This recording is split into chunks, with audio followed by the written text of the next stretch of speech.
Bueno, ¿qué tal a todos? Buenas tardes. Esto, como siempre, es Nueva Argentina, acá haciendo análisis políticos del interés nacional. En este caso tenemos un podcast especial, porque no vamos a hacer un análisis sobre un hecho concreto, una noticia, sino directamente, como no hemos hecho hasta ahora, vamos a entrevistar directamente, o sea, hemos entrevistado a periodistas, pero vamos a entrevistar específicamente para hablar del ámbito del periodismo. Para eso cuento con Juan Dou, director de Derecha Diario, que me acompaña acá. ¿Cómo está, Juan? ¿Cómo andás, Lucas? ¿Todo bien? Todo bien, muchas gracias por estar. Y bueno, vamos a hablar un poco de lo que es el rol justamente de los medios alternativos en medio de toda esta crisis que viene ya desde un par de años y se vio con mucha más, digamos, es mucho más explícito del año pasado con el tema este de la pandemia y cómo los medios tradicionales han quedado en franca decadencia y obviamente quedaron también expuestos ante el discurso único que más allá de las supuestas diferencias mantuvieron todos. Así que vamos a hablar un poco de esta cuestión de los medios.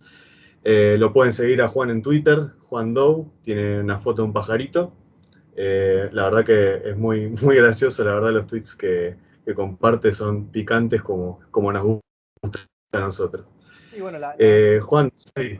perdón que te interrumpa, la foto del pajarito es una cuestión primero de todo fue algo que hizo un seguidor mío que me mandó. Yo tenía una foto que la había sacado de Google, de un pajarito también. Fue una cosa, una cuestión para mantenerme anónimo en redes sociales. Hoy está como un poco más aceptado el tema de hablar de estas cosas en redes sociales, pero cuando yo arranqué en 2015, 2016, no estaba tan normalizado y no era fácil hablar de estas cosas. Incluso con el pajarito me han hablado por privado algunas figuras como Brancatelli, ¿viste? Tipos diciendo, no te diría que amenazas, pero viste, diciendo cosas que uno dice, más que tengo la foto de un pajarito y un nombre anónimo. Sí, bueno, es parte también de lo que vamos a estar hablando, el tema de la censura, no podemos dejar de mencionarlo. Eh, claro, es un tema complicado. Yo primero comienzo, ¿no? Preguntándote, no, a todo esto aclaro que además de ser director de Derecha Diario, Juan es subdirector de la organización Club de los Viernes, que es una organización que reside en varios países, principalmente empezó en España y acá tiene una filial y obviamente es periodista. O sea, vamos a destacar un poco la vocación del periodismo más allá de lo acomodaticio que pueden ser muchos otros que están en los medios tradicionales. Así que bueno, Juan, te pregunto, ¿cómo surgió justamente la idea de crear el diario, teniendo en cuenta lo complicado que era hace unos años en Argentina decirse de derecha, ¿no? Y bueno, a ver, básicamente lo que me pasa a mí, y yo supongo que le debe pasar a cualquier persona, especialmente a los espectadores de este canal, es el tema de leer cualquier noticia y uno puede ir y leer una noticia que hizo en La Nación, te llevo al tema argentino, ¿no? En La Nación, en Clarín, en C5N o en Página 12, y uno ve que si bien algunas palabras las cambian o apoyan distintos políticos, siempre todos mantienen el mismo discurso unificado y siempre todos se ponen un objetivo en cabeza. En el pasado era el tema de, no sé, la protección industrial de Argentina, hoy en día es el tema de la pandemia, de decir, hay que encerrar, hay que poner cuarentena. Siempre tienen un discurso unificado que puede variar en algunos detalles, pero siempre van todos para el mismo lado. Y eso a mí me parece que es por dos temas. Uno es que, si bien en el pasado es verdad que hubo una diferencia, existían los diarios que eran subjetivamente de derecha o conservadores y los diarios que eran subjetivamente de izquierda. Con el tiempo, los dueños de los diarios empezaron a contratar gente, puede ser de clase media alta, que todos tienen un discurso único, sean del kirchnerismo o de la oposición, todos son progresistas. Entonces, sean de cualquier partido que sean, son todos progresistas. Y eso yo creo que llevó a que con los años todos los diarios en Argentina se hayan convertido en diarios de izquierda. Por eso nosotros decimos poner la derecha diario, porque es una manera de directamente plantarnos en la posición que no estamos del lado de todo ese grupo. Están todos los diarios, desde Clarín hasta Página 12, y después estamos nosotros. Eso fue el primer punto. Pero bueno, eso fue una idea que tuvimos en un principio, ¿no? No era fácil de hacer. Nosotros en un principio tuvimos contacto con una gente de Chile, eh, del candidato a presidente José Antonio Kast, que tuvimos un par de charlas para ver de abrir algún medio de este estilo. Eh, Obviamente después eso se cayó todo, pero nosotros dijimos, bueno, tenemos todo planificado, tenemos la idea, tenemos un montón de gente que estaba comprometida para escribir, lancémoslo igual. obviamente sin plata, sin un solo centavo. Lo que dijimos, bueno, vamos, ¿qué es lo que mejor hacemos nosotros? Bueno, nosotros lo que mejor hacemos son redes sociales. Entonces, sin tener una página web, lancémoslos en redes sociales primero y tratemos de con eso conseguir una base de gente que en el futuro sea lectores, lectores acérrimos, ¿viste? Que nos lean siempre, y con eso vamos a poder tener una página web. Y fue exactamente lo que hicimos. Lanzamos en septiembre de 2019 en Twitter, en Facebook y en Instagram, y con el tiempo la subimos. Ni siquiera yo esperaba que subamos tanto, y para alrededor de enero, bueno, ahí obviamente abrimos una campaña de donación para los que querían donar, para que abramos una página web.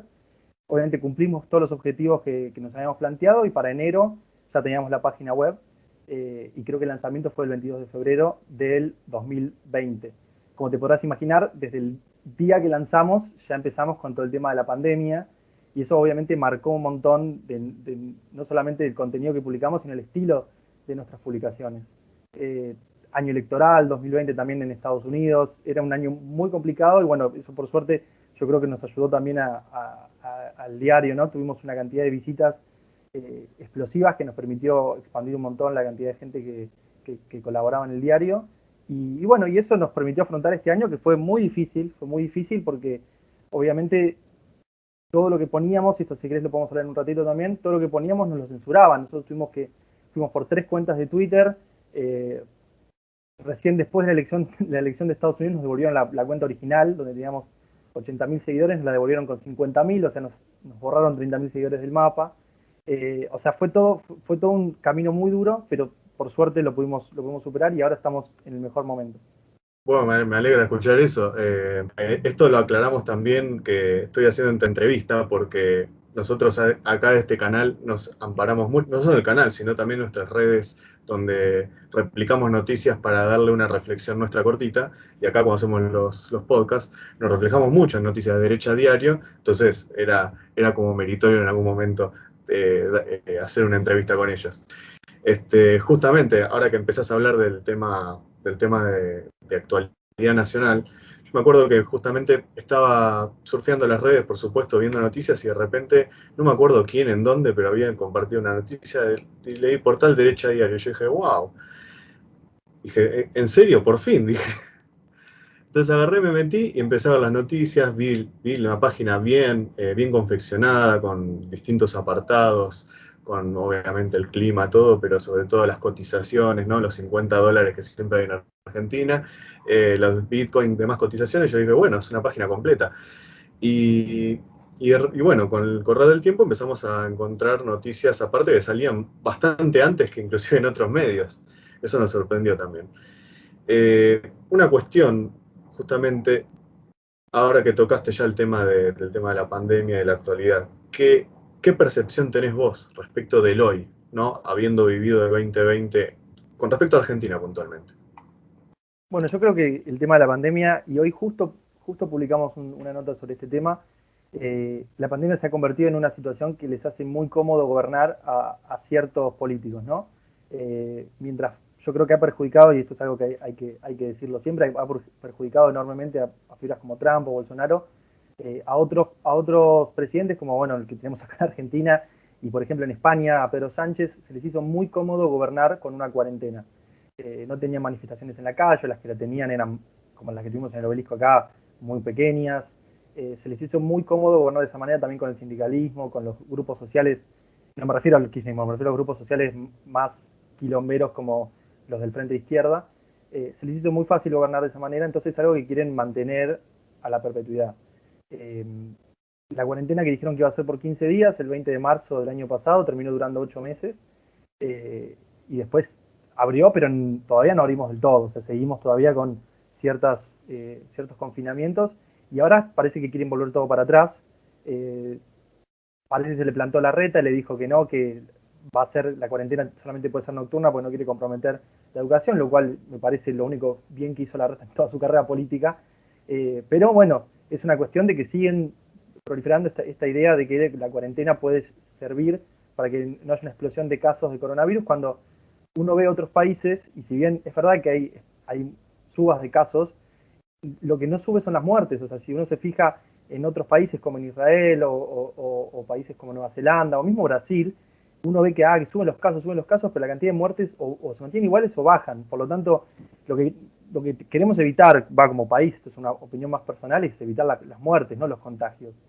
Evitar los Y acá contagios. en Chile también, incluso, yéndote al lado. Bien, pero el tema de los contagios encima es algo muy subjetivo, porque los contagios con respecto, o sea, si vos haces más test vas a tener más contagios, eso es algo básico. Entonces, es un número que el contagio solo no me dice nada, yo necesito un poco más de información.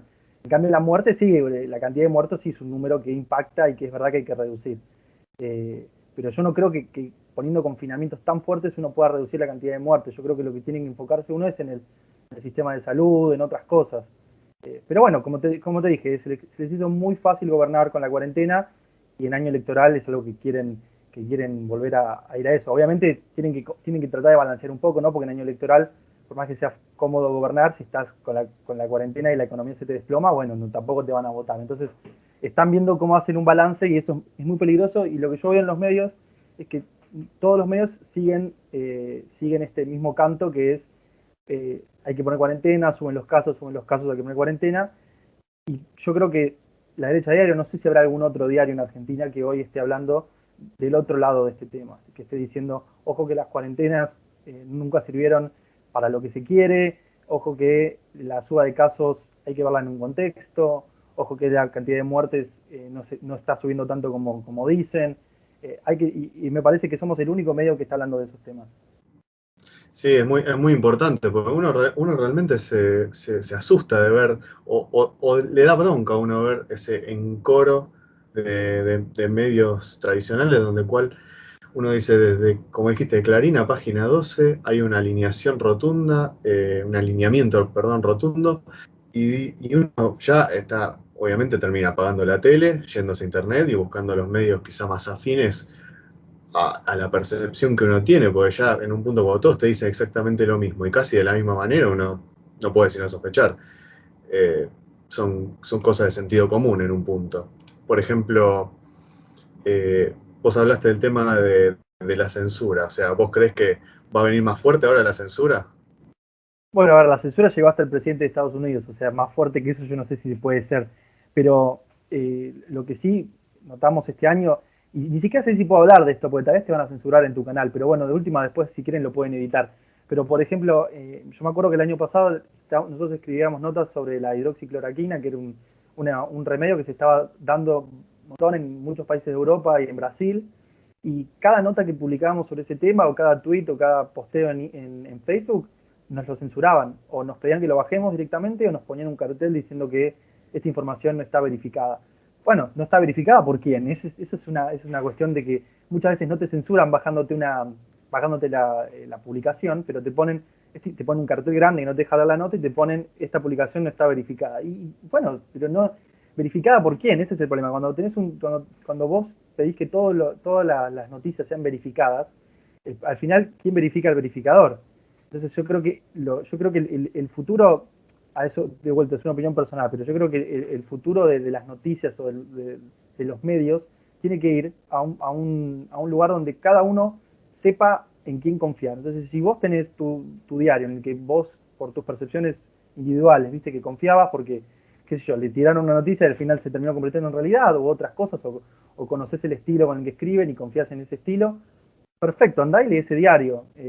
Pero no podés pretender que todos los diarios tengan las mismas noticias porque obviamente los diarios son operadores mediáticos. Entonces, incluido nosotros, o sea, no te voy a decir que no, nosotros obviamente buscamos dar una imagen que no se da en ningún otro lado sobre la derecha, sobre el conservadurismo, sobre el liberalismo. Entonces, todos los diarios van a tener su, su, su rancho que van a querer cuidar y está bien que eso suceda porque no existe un diario 100% objetivo y tampoco va a existir nunca.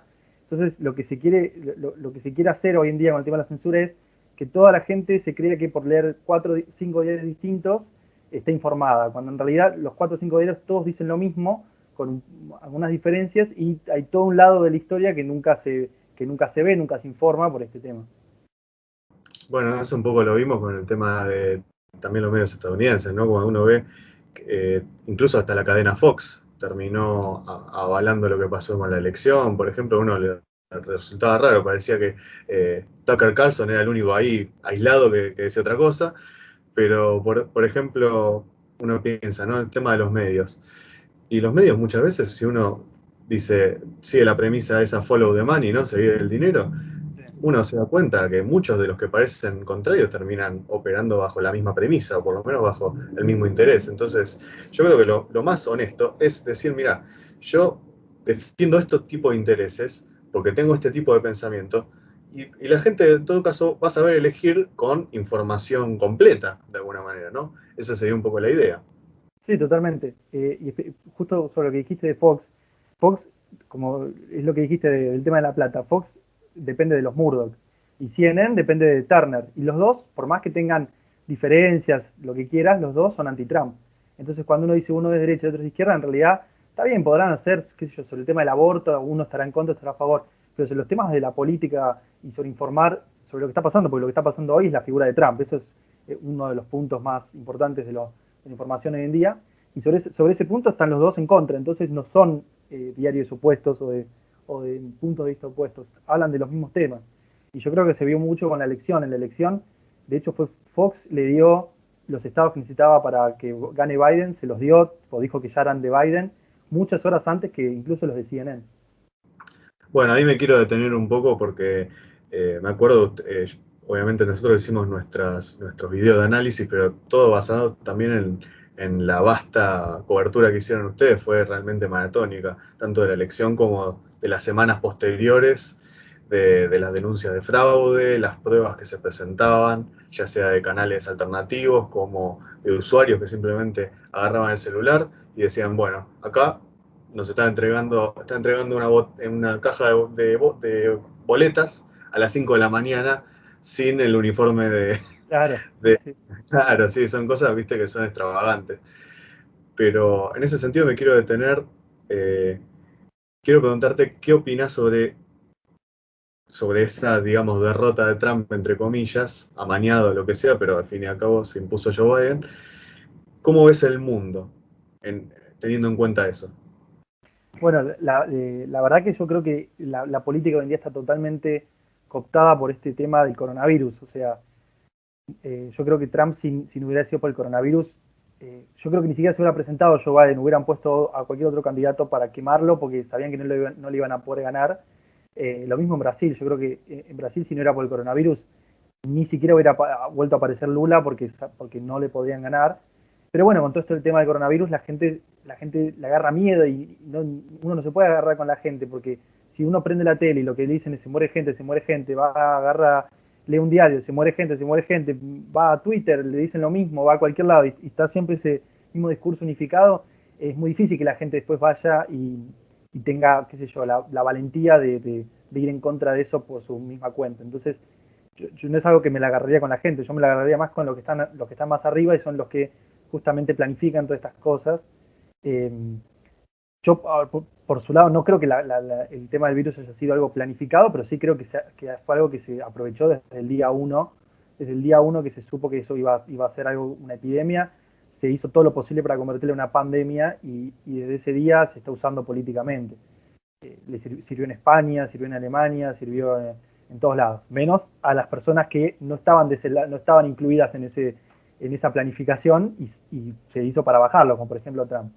Eh, Después por el tema del lado de los votos, haya habido fraude o no, el tema de Joe Biden sacó una cantidad de votos impresionante, no se puede negar. A ver, Joe Biden creo que sacó 80 millones de votos y Trump sacó 75. Ponele que con toda la furia se hayan robado 5 millones de votos, Joe Biden también fue votado por la misma cantidad de gente que fue votado Trump. Entonces, es es una cuestión de que hay que entender que en este contexto cualquier elección va a estar marcada por el coronavirus y en ese lado la izquierda hoy en día está ganando el debate político en ese aspecto.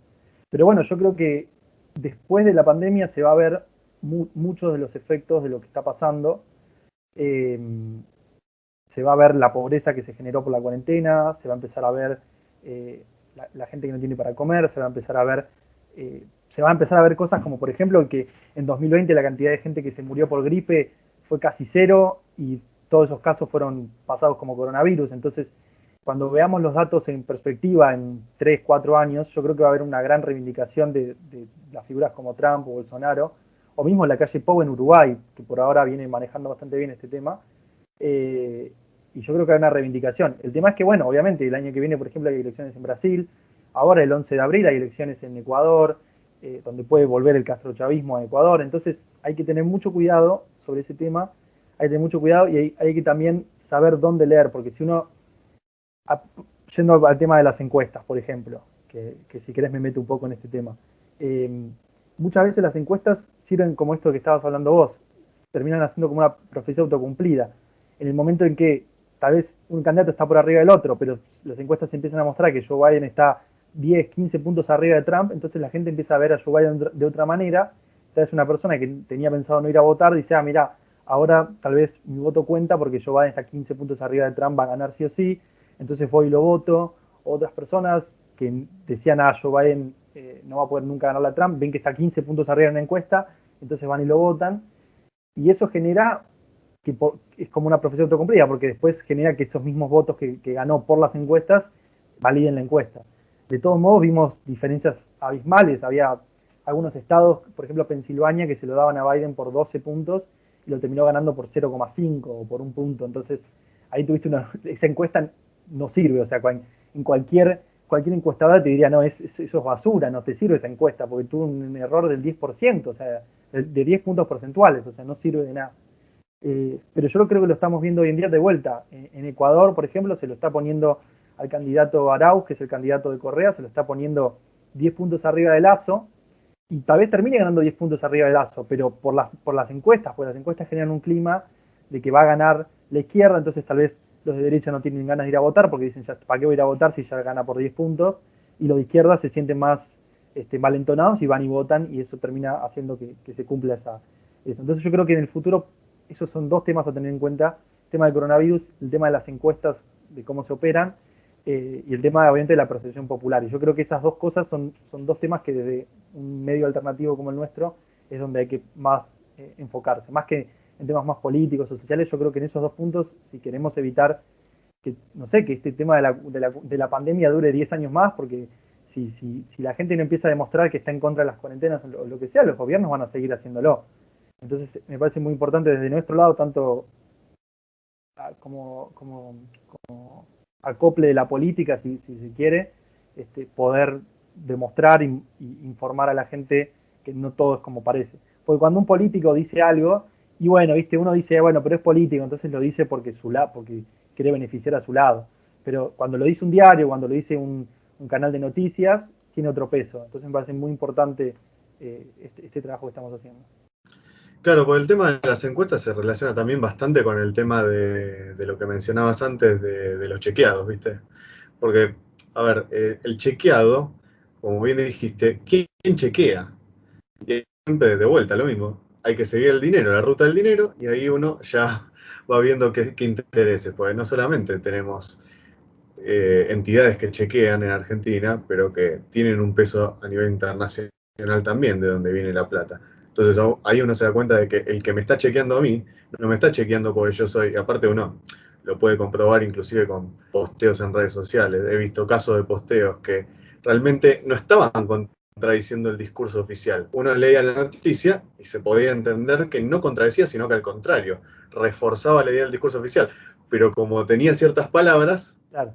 el Bueno, algoritmo. si querés te puedo contar un caso que nos pasó hace Sí. 2 días. Nosotros subimos un video que lo filmó una persona en la calle en Brasil, mostrando cómo los medios simulaban un entierro de una persona que estaba toda de pies a cabezas vestida con el traje ese, viste, biológico, y enterrando a una persona con coronavirus, pero desde el ángulo donde estaba filmando esta persona que estaba pasando por la calle y veía el cementerio para adentro, se veía que todo el equipo de camarógrafos no tenían ni siquiera barbijos, o sea, estaban de civil, estaban vestidos. Y después, donde estaba enterrando, ni siquiera era un cuerpo. O sea, no estaba enterrando nada, estaba tirando tierra a un agujero vacío. Entonces nosotros pusimos que, bueno, que se estaba simulando para la cadena Folia, se estaba simulando un entierro. Y nos agarró la agencia Lupa, que es así como el chequeados de Brasil, y nos puso que es mentira, que en realidad lo que estaba pasando era que los medios estaban filmando un documental del coronavirus y querían como hacer una escena de lo que estaba pasando.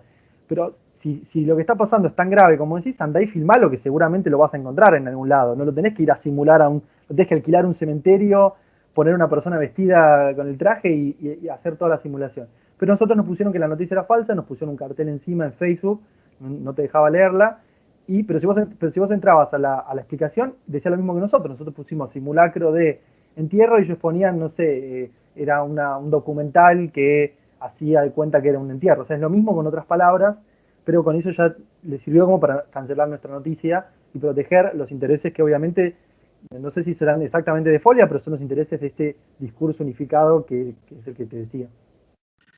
Bueno, pero al fin y al cabo, eso no, digamos, puede durar un tiempo como mecanismo, ¿no?, de represión, de ideas, lo que sea, pero al fin y al cabo eso tiene fecha de vencimiento. Es decir, la gente que ve eso, por eso lo puede haber filmado una persona común que quizás no tenía una gran formación, no tiene, o una intención ideológica muy fuerte, pero a partir de eso empieza a decir, che, ¿qué onda? ¿Qué pasa con esto? Porque ahí es donde juega justamente el tema de presionar con la verdad, porque al fin y al cabo, presionar con la verdad, con el sentido común, en un punto hace que se pueda tambalear un poco esta hegemonía de la izquierda global. Fíjate cómo cambian las cosas, ¿no? Te pongo un ejemplo. Como antes, o sea, antes se tenía una idea distinta de lo que era la izquierda y lo que es la derecha. Hoy se defiende la libertad, se defiende la soberanía, se defiende una política no manchada de corporaciones que puedan condicionar una elección, y eso se defiende de la derecha. Es algo como para Totalmente, el totalmente. colectivo impensado. Hace poco tuve una discusión en redes con el diputado de Cambiemos, Waldo Wolf, y él me decía, no sé, me da una definición de la derecha medio no sé si antigua, pero era como medio que hoy no aplica, y específicamente desde la derecha diaria no tenemos ese enfoque. Nuestro enfoque básicamente es que la derecha pone la igualdad por debajo de la libertad, o sea, la libertad es más importante que la igualdad para la derecha.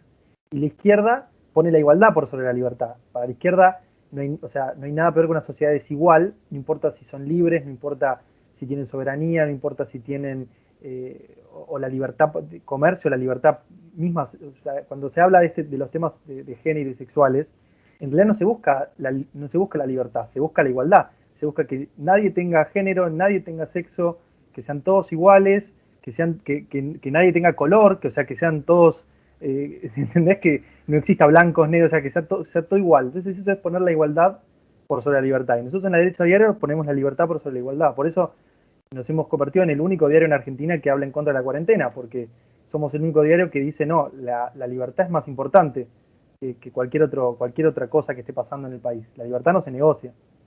No, totalmente. De hecho, hasta está en la misma historia de la conformación casi de cualquier nación, pero sobre todo de Argentina, ¿no? El grito de San Martín. Pero más allá de eso, volviendo a lo actual, sí, es que justamente la igualdad por la fuerza es lo que termina despersonalizando inclusive a los países. O sea, es un mundo realmente distópico y muy, muy horrible es el que se plantea desde ese paradigma. Me parece que la libertad en ese sentido hay que tomarla con una definición seria, porque a veces se malentiende mucho lo que se quiere decir con esa palabra. Entonces, por ahí dicen, claro, vos hablás de las libertades individuales. No, estoy hablando de algo mucho más allá de eso, Claro, inclusive. totalmente, totalmente. Yo por eso insisto con el tema de usar el ejemplo de China siempre, porque si uno quiere ver dónde ocurre esto específicamente es en China. En China no existe la libertad, pero ningún tipo de libertad, ni siquiera libertad de conciencia. O sea, uno no puede ni siquiera pensar en contra del régimen por una cuestión de cómo te educan desde chico, de las cosas que te hacen ver, las cosas que te dicen tus propios padres, que los padres te lo dicen porque se lo dijeron sus propios padres, porque así se lo dijeron cuando se originó el primer golpe de Estado comunista en el país. Entonces es una cuestión de que si uno quiere ver o sea, a dónde va el mundo si se pone la igualdad por sobre la libertad, tiene que mirar a China. Campo de concentración, donde no importa lo que está pasando acá, vos seguí con tu vida, seguí trabajando para el bien común, mientras a los que no son iguales al resto los matamos en un campo de concentración en el norte del país y nadie ve nada. Eso es China y eso es a lo que la izquierda en el mundo, en cualquier lugar del mundo. O sea, vos agarrás a Argentina, agarrás a Estados Unidos, agarrás a Austria, agarrás Sudáfrica, la izquierda quiere eso, quiere apuntar, será en 2 pasos, en 10 pasos o en 40 pasos, pero quiere ir a ese mismo modelo. Yo creo que la derecha quiere ir a un modelo completamente opuesto, donde no importa la igualdad, no importa quién tiene más plata o menos plata, no importa quién tiene, quién es hombre, quién es mujer, no importa todo eso se pone de lado y lo que más importa es que cada uno tenga la libertad de poder hacer lo que quiera dentro del marco de la ley, obviamente. Con esto nos está diciendo que, por ejemplo, una postura que tenemos muy fuerte en el diario es el tema del aborto, nosotros estamos en contra, pero una cuestión de que justamente queremos cuidar la libertad del niño que está dentro del embarazo antes de nacer. O sea, ¿quién cuida eso? Yo creo que justamente vuelve a todo esto mismo, igualdad es que la mujer y el hombre, los dos puedan decidir no tener un hijo, entonces, bueno, el hombre ¿qué hace? El hombre no sé, se va. Y la mujer ¿qué hace? Y bueno, mata al hijo. Yo creo que va más por ese lado también.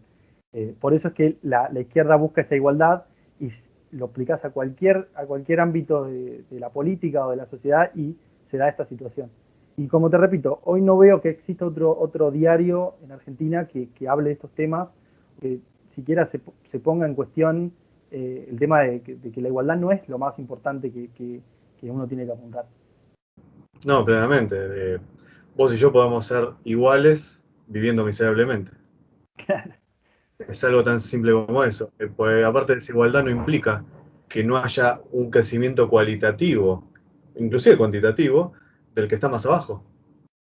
Claro, se puede bajar Porque, de arriba. Sí, exactamente. exactamente, claro.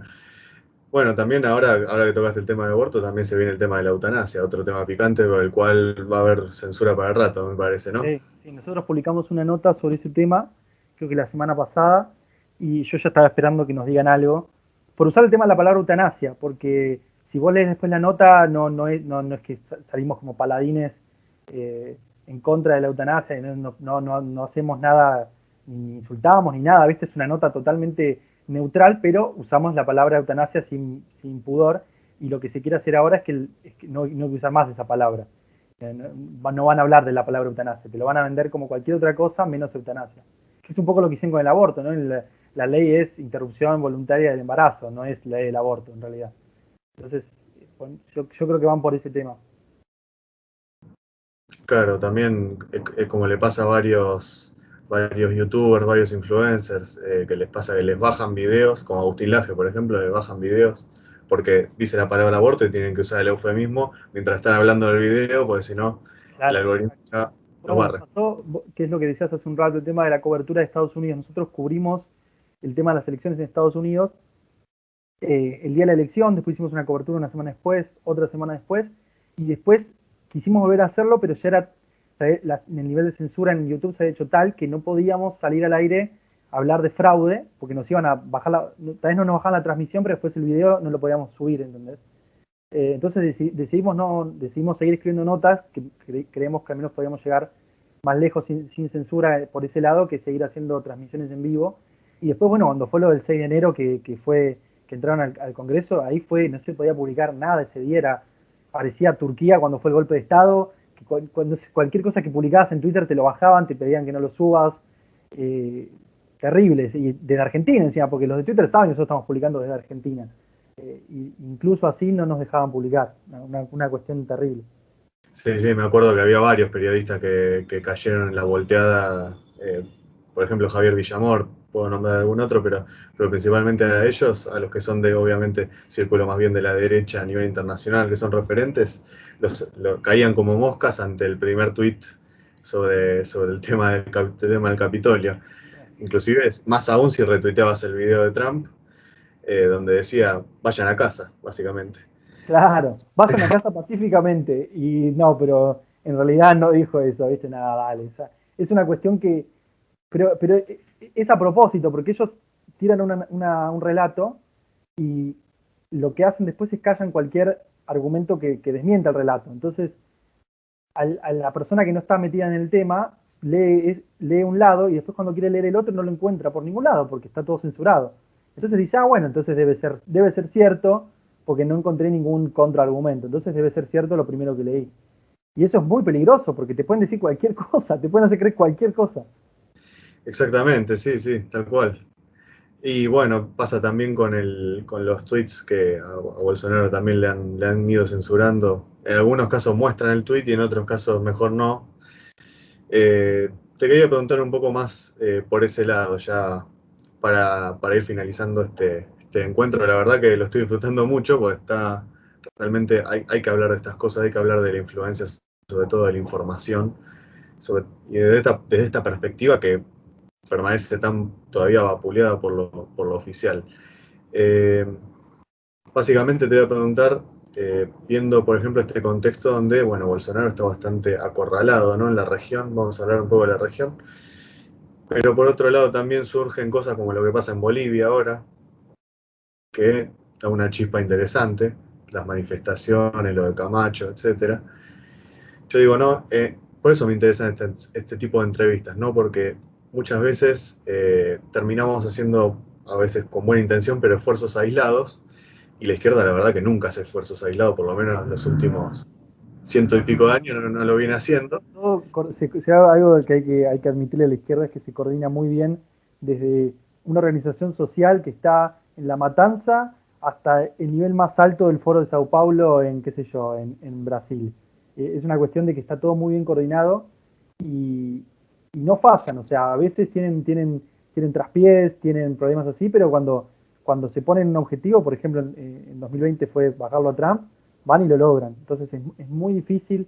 Por ejemplo, yo si te digo mi opinión, yo creo que Trump llegó por un descuido, o sea, ni ellos mismos se habían convencido de que Hillary Clinton iba a ganar en 2016 y la gente votó otra cosa o sea, votó realmente lo que quería votar y votó a Trump. Y ahí, desde ese día, dijeron, no podemos permitir que esto vuelva a pasar nunca más. Y bueno, lo mismo con el Brexit, lo mismo en Brasil, inclusive lo mismo en Uruguay, porque en Uruguay se lo ve a la calle Pou tal vez como mucho más centrado que el resto de los que acabo de mencionar, pero realmente hace como 15 años que gobernaba el Frente Amplio y el Frente Amplio estaba cada vez más corrido a la izquierda, ya eso de Tabaré Vázquez iba a ser el último mandatario del Frente Amplio que sea de centro izquierda, si se quiere decir, y ya el partido estaba preparado para irse al castrochavismo kirchnerista y por suerte Uruguay votó de otra manera.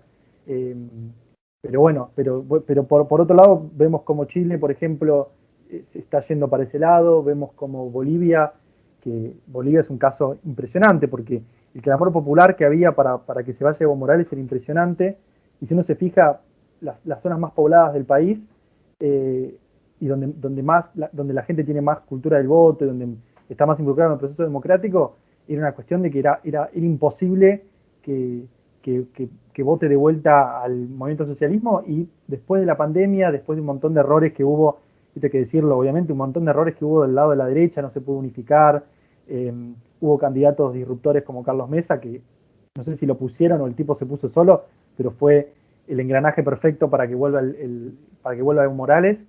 Terminaron en la situación en la que están y hoy en día, y esto lo puedo decir con conocimiento de causa, porque tenemos 3 escritores en el diario que son de Bolivia, eh, y por lo que ellos cuentan y por lo que ellos relatan y por las notas que escriben en el diario, uno ve que Bolivia ya hoy en día no se puede hablar de gobierno, se tiene que hablar de régimen, no se puede hablar de democracia, se tiene que hablar de tiranía, y Luis Arce hoy es lo más parecido que tenemos por ejemplo, Erdogan en Turquía, o sea, en la manera de gobernar, ¿no? Obviamente no digo en ideología, ¿no? Pero en la manera de gobernar, en la manera de llevar a cabo un gobierno, es una cuestión de que se meten presos a los opositores, no se dejan hacer marchas, los sindicatos se convirtieron en mafias, todo muy rápido, o sea, estaba como todo preparado para volver a eso y ganó Luis Arce y en un par de meses ya están de vuelta con ese sistema.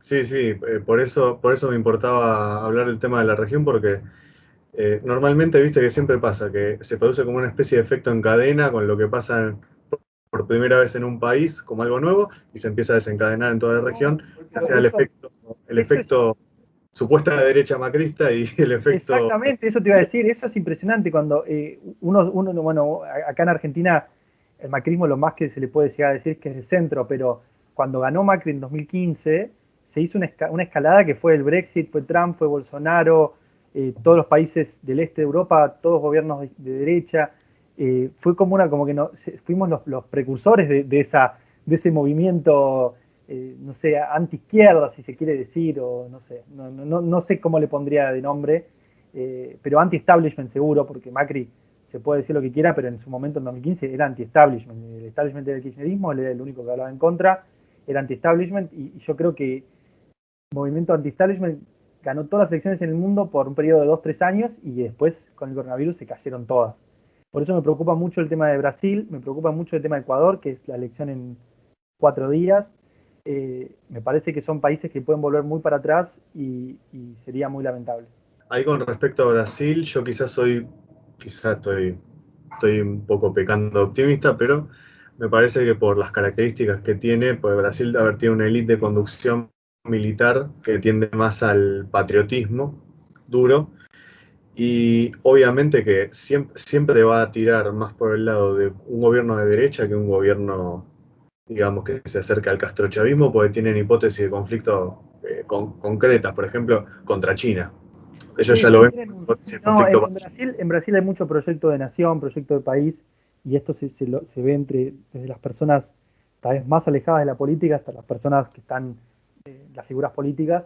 Pero bueno, es muy difícil saber qué va a pasar cuando, por ejemplo, hoy la noticia fue que Ciro Gómez, que es candidato de centro, es como si fuera el Alberto Fernández de allá, es como la izquierda, pero lo más presentable que tienen, dijo que está dispuesto a ir con Lula de vicepresidente. Entonces volvemos a tener esta cuestión de que los candidatos más de izquierda, de extrema izquierda, se ponen como vices y se ponen un candidato de centro para limpiar su imagen y les termina yendo muy bien. Le fue bien acá en Argentina, le fue bien en Estados Unidos, tal vez le vaya bien en Ecuador, porque en Ecuador no hay que olvidarse que Correa se había postulado como vicepresidente de Arauz y tuvo que ser la Corte Suprema que dijo no podés porque te estamos buscando por más de 12 delitos, así que no podés venir a ser candidato a vicepresidente. Eh, pero casi repiten lo mismo. Bueno, lo quisieron hacer, lo quisieron hacer, le salió bien también en Bolivia. Hay que tener mucho cuidado. Yo también soy muy optimista de Brasil y conozco y también tenemos escritores de Brasil en el diario que son muy optimistas, pero no hay que desatender esa situación porque el tema de la pandemia está pegando muy fuerte en Brasil. Me refiero al tema mediático, ¿no? El tema mediático de la pandemia está pegando muy fuerte en Brasil y yo no diría que Bolsonaro tiene la reelección asegurada. Encima el tema de las encuestas. El día que a Lula le cancelaron la orden de aprehensión que tenía, la tenía en suspenso y la tenía en domiciliaria, pero la tenía. Cuando se la cancelaron le dijeron que puede ser candidato de vuelta. Ese mismo día salieron encuestas que lo ponían 15 puntos arriba de Bolsonaro. Entonces decís, ¿cómo puede ser? Ya encuestaron preguntándole a la gente, che, ojo que Lula tal vez va a ser candidato. Dale, Lo chequearon. claro, claro. Son cosas que se notan demasiado cuando tenés tenés los dos discursos para comparar. Pero cuando vos tenés un solo discurso, es muy difícil darte cuenta cuáles son los problemas que tiene, cuáles son las falencias que tiene, y la gente termina creyéndolo. Y no es culpa de la gente, no es culpa de la gente, pero terminan cayendo en esas cosas. Y en Brasil, bueno, puede llegar a pasar que Bolsonaro sea vencido por una coalición de literalmente todos los partidos que están un poquito a la izquierda de Bolsonaro hasta la extrema izquierda, se juntan todos a ver si le logran ganar. Bueno, ahí creo que es importante por ahí ampararse en ejemplos, como por ejemplo lo que está haciendo Vox con Fratelli d'Italia, la cumbre esa que hizo de derecha, la verdad que fue muy importante porque lo incluyeron a Cast, que vos lo mencionaste al principio, incluyeron a muchos otros de países nórdicos, hay de todo ahí.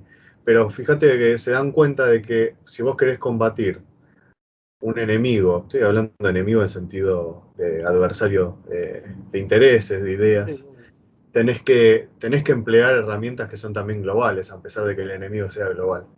Porque nos damos cuenta de eso, que como hemos cedido tantas posiciones, hemos cedido tantos espacios, no nos queda otra que nosotros ir a un sendero ascendente a cuestas, pero hay que hacerlo, porque si no es resignarse a que todo sea cada vez peor en ese sentido, y que lleguemos al gobierno globalista o gobierno de tinte chino. Entonces sí, eso es lo sí, que... es que es lo que decís, o sea, yo creo que la derecha después de los 90 llegó como a tener como una cierta hegemonía mundial cuando cayó la Unión Soviética y dijo, bueno, listo, ya está. Eh, Se dejó de hacer grupos militares, o sea, se desatendió totalmente la militancia política, se creyó que la economía ya estaba dada, listo, ya está, ganamos, ahora todo va a ser capitalista y no es así. Se creyó que el discurso político va a tender al centro y muy rápido se dio cuenta que se fue todo a la izquierda. O sea, un segundo que vos dejaste de dar la batalla cultural, se te fue todo a la izquierda. Y se crearon todas organizaciones supranacionales que le dan un sustento a esta izquierda y hoy en día es muy difícil de sacar esos grupos. La Unión Europea, como está formulado el Mercosur hoy en día acá, todos esos agrupaciones también acá de Latinoamérica que tienen un montón de siglas que terminan en sur, que no me acuerdo ninguna, pero son todas creadas por el chavismo y por el kirchnerismo para proliferar su discurso en la región. Va a ser muy difícil sacar todo eso si no se crea la contracara, ¿no? Como se creó el Foro de Sao Paulo, está bien que se cree el Grupo de Lima, como se crea, qué sé yo, tal cosa, se crea el Foro de Madrid, Pero ¿viste? Madrid, Sí, por eso está muy bien, hay gente que lo critica, pero yo creo que está muy bien dar la pelea en todos los lugares donde esté la izquierda, y hoy el plano global es un lugar donde están. bueno, así es, Juan, en eso estamos, me parece que por eso es importante hacer estos encuentros. Obviamente te voy a seguir llamando en algún otro momento. Dale, con por- gusto, con gusto. sí, porque me parece que podemos inclusive analizar bastantes cuestiones que vayan pasando, pues el año recién empieza y ya vemos venir lo que puede llegar a pasar. Así que te agradezco mucho por haber estado acá en el canal y te mando un abrazo. Dale, igualmente, gracias por la invitación.